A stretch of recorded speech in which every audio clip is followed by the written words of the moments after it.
NBA YoungBoy just dropped some massive revelations about how Atlantic Records allegedly cheated him out of a $300 million empire, and the details are honestly shocking. We are looking at a young star who built one of the most dedicated fan bases in hip-hop, only to find himself trapped in what he describes as modern-day slavery. This is far more than a typical label dispute. It's a look at how the music industry is structured to exploit young black artists. And YoungBoy just exposed their entire strategy. By the end of this video, you will see exactly how these labels operate and why he's warning other artists to stay away from Atlantic Records. Let's break it down, because this situation goes much deeper than it appears on the surface. Despite being one of the most streamed artists on earth and pulling in millions of views independently, the Louisiana rapper didn't just lose out on money. He exposed a systematic trap where contracts are designed to profit everyone except the person actually creating the music. This situation doesn't just involve it highlights a recurring pattern where Atlantic Records has allegedly used the same tactics on various artists, and the figures involved are staggering. To truly understand how this $300 million situation unfolded, we have to go back to August 2017, when an 18-year-old YoungBoy made a decision that would eventually become one of the biggest setbacks of his career. Back in 2017, NBA YoungBoy was already a force on YouTube, pulling in millions of views on his mixtapes without any major industry backing. He was hungry to reach the next level, and Atlantic Records stepped in with an offer that appeared to be a life-changing break. However, the reality of the deal was shocking. They signed him to a 5-album contract, worth only $2 million through Mike Caron's artist partner group. Let's break down exactly why this was a predatory deal from the very start. We are talking about $2 million for 5 albums, which averages out to just $400,000 per project. For an artist who was already generating massive numbers on his own, a deal like this was straight up disrespectful. But YoungBoy was only 18 at the time, and like many young artists, he was focused on the immediate payout rather than the long-term consequences. The timing of this deal is crucial to understand. In 2017, YoungBoy was coming off the massive success of projects like 38 Baby and Mind of a Menace 3, which had already established him as a serious force in the rap game. His YouTube channel was exploding, and his street credibility was undeniable. Atlantic saw the potential for huge profits, but they also saw a young, inexperienced artist they could easily manipulate. The contract was filled with major red flags that no one explained to him. Most importantly, he didn't own his masters, meaning Atlantic would maintain control over his original recordings forever. This is the most valuable asset any artist can own because masters generate revenue for decades. When you don't own your masters, you are essentially working for free while someone else builds generational wealth off your creativity. The second major issue, arguably the most critical, was that Atlantic maintained total control over what was classified as an official album versus a mixtape. This single detail became the foundation of their entire strategy. They buried this clause deep within the contract language, knowing that a young artist wouldn't fully grasp the implications until it was too late. While his music was published under his own Never Broke Again label, which sounds empowering on paper, the reality was that Atlantic still controlled every move that mattered. The NBA brand was YoungBoy's own creation,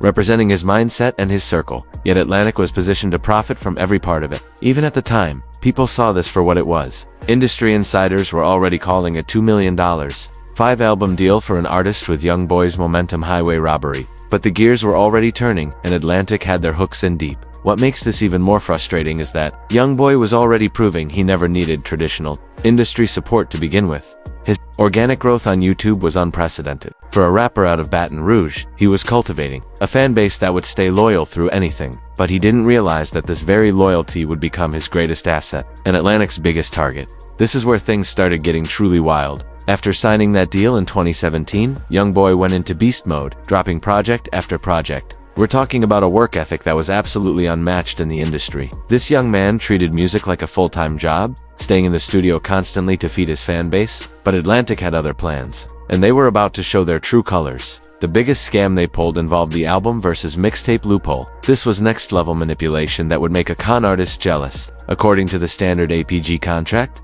the artist is required to submit at least 2 projects per calendar year. But here's the catch. The label has the sole discretion to decide which one actually counts as an official album. But here's the kicker. Anything released beyond those 2 projects per year is automatically classified as a mixtape and does not count toward the artist's album requirement. Let that sink in for a second. Atlantic, not the artist, had the final say on what actually applied to YoungBoy's 5-album deal. This is a calculated tactic designed to keep an artist trapped indefinitely. While YoungBoy was out here grinding, releasing over 18 projects since 2017, Atlantic only officially classified 3 of them as studio albums. Just think about the math on that. 18 projects released, but only 3 count toward his contract. That means 15 projects that generated millions of dollars for Atlantic were labeled as mixtapes, moving him 0 steps closer to his freedom. This level of contract manipulation feels like it should be illegal, yet it's standard practice across the music industry. What makes it even worse is that the projects Atlantic refused to count as albums actually include some of YoungBoy's biggest hits. We're talking about projects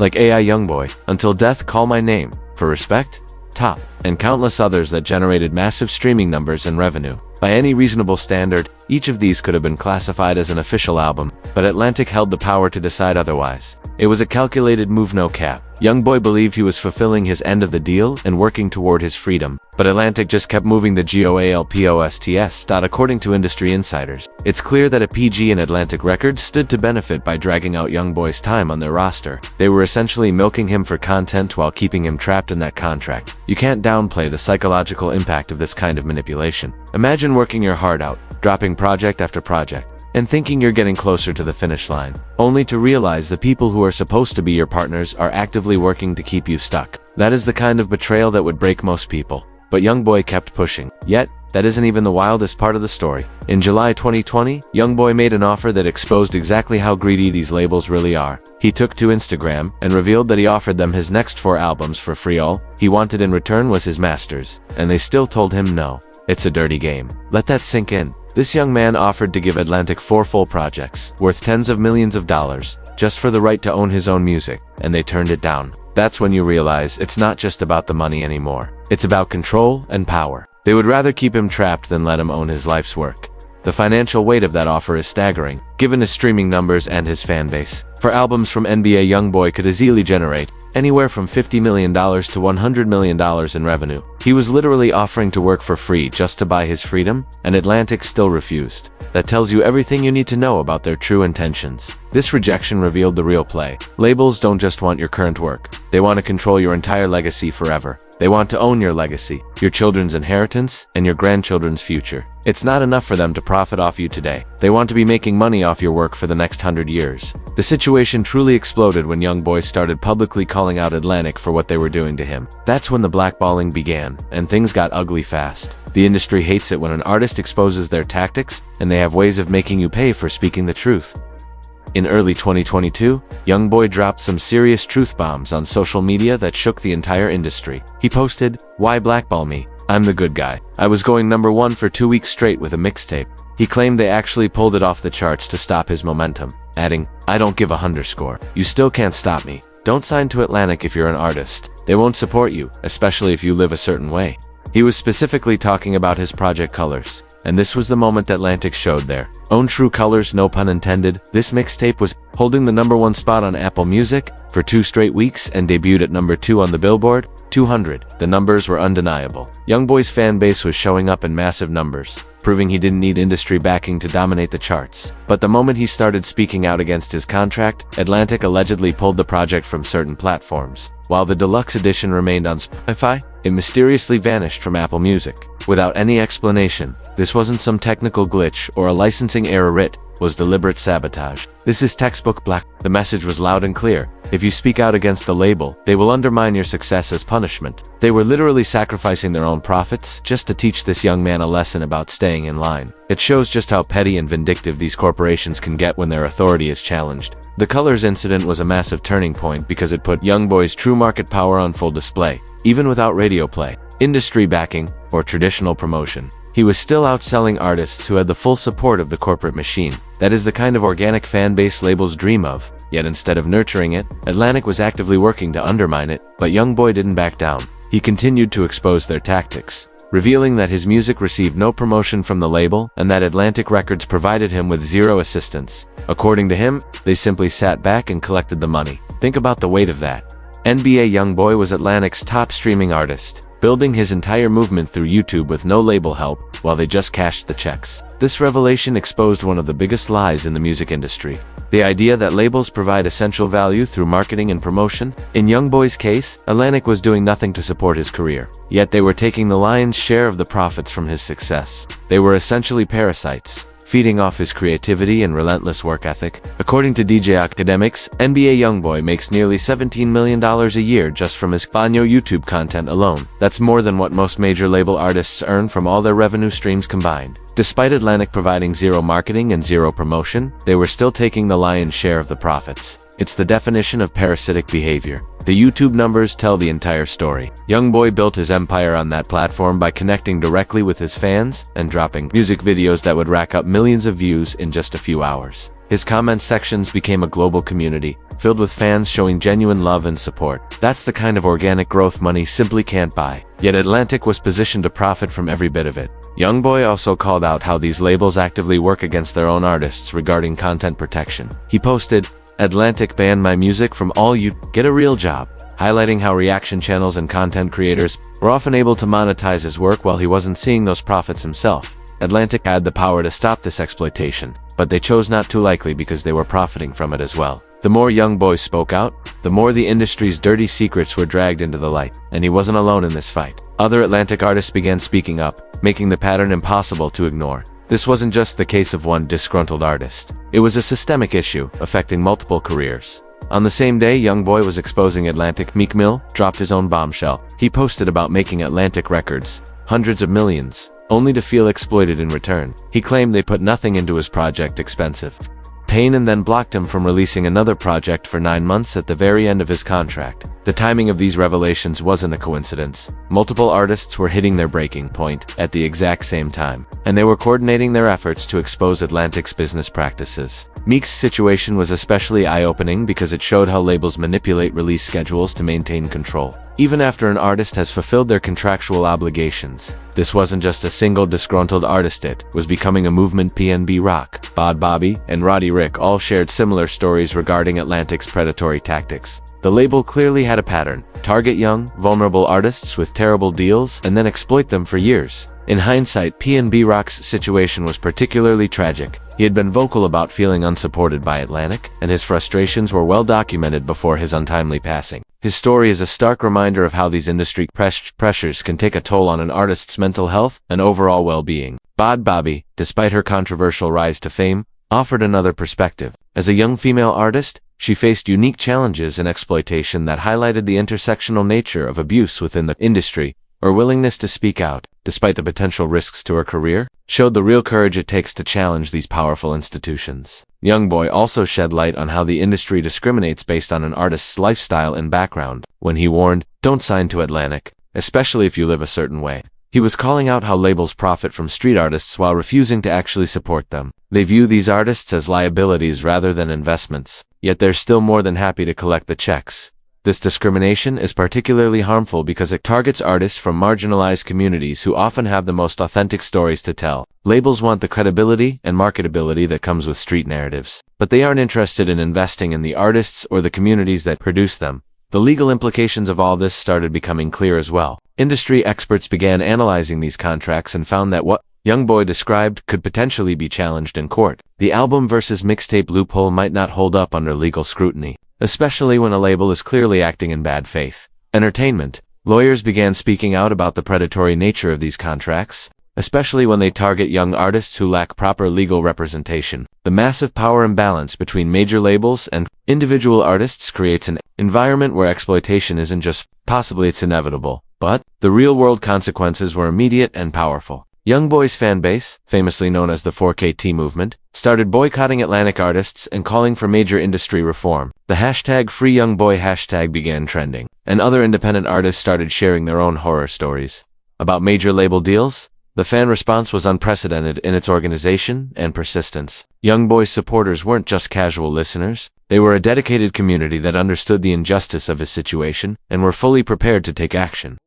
They organized streaming boycotts, social media campaigns, and even protests outside Atlantic Records offices. This entire situation shifted the conversation around record deals forever, and the impact is still being felt today. YoungBoy didn't just expose Atlantic, he exposed a system that has been exploiting young black artists for decades. His courage to speak out, despite the potential risks to his career, opened the floodgates for serious discussions on industry reform. The math YoungBoy revealed is absolutely staggering and serves as a perfect case study in contract manipulation. He signed a 5-album deal in 2017, Yet by 2022, he had released over 18 projects with only 3 counting toward his contract. Industry analysts calculated that if he continued at that same pace, YoungBoy could have ended up giving Atlantic a total of 28 projects on a 5-album deal, nearly 6 times the agreed-upon amount. That isn't a record deal. That is modern-day slavery, as he pointed out. The financial weight of this exploitation is staggering when you actually look at the numbers. Every project YoungBoy drops generates millions in streaming revenue, merchandise sales, and touring opportunities. If Atlantic is squeezing 28 projects out of him instead of the agreed-upon 5, they are essentially siphoning 23 projects worth of revenue. We are talking about hundreds of millions of dollars in value being redirected away from the artist. But here is the truly wild part. Despite all this institutional pushback, YoungBoy became the second most streamed artist on YouTube by 2022, sitting right behind Drake. He built this massive empire with zero label support, no radio play, and a constant industry blackball. This is a testament to the power of building an authentic connection with your audience. And it's proof that the traditional industry model is becoming obsolete. YoungBoy's success serves as a blueprint for the next generation. He proved that you don't need the machine if you have a loyal fan base and a consistent output of content. His YouTube strategy was revolutionary. He treated the platform like his own personal TV network, dropping music videos, behind-the-scenes footage, and engaging with his fans in real time. The ripple effects of this situation are still being felt throughout the entire industry. More artists are now demanding ownership of their masters, and lawyers are closely scrutinizing album versus mixtape clauses in new contracts. YoungBoy's exposure of these tactics forced the industry to have uncomfortable conversations about fair compensation and artist rights. Because of YoungBoy's revelations, young artists coming up today are much more educated about contract terms. They are asking tougher questions, demanding better terms, and refusing to sign deals that don't respect their value.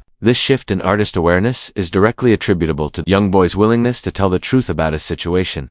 Even established artists have started following his lead, demanding better treatment from their labels. When he demanded that Atlantic ban his music from reaction videos, posting "Atlantic ban my music from all you, get a real job," he was highlighting another way labels fail to protect their artists' content while still profiting from it. The irony is thick. YouTubers were cashing in by reacting to his music. And while Atlantic wasn't lifting a finger to stop it, they weren't promoting him either. They allowed everyone else to profit from his labor while keeping him locked in a predatory contract. This pulled back the curtain on a massive layer of industry dysfunction. Labels that are quick to collect their cut, but slow to provide actual protection or support. The cultural impact here goes way beyond just music. YoungBoy's situation became a symbol of the systemic exploitation that young black entrepreneurs face across all industries. His story resonated with anyone who has ever felt that weight of a power imbalance in their own career. Today, YoungBoy's journey stands as a definitive cautionary tale for every young artist staring at a major label contract. His warning was blunt and clear: don't sign to Atlantic, trust me.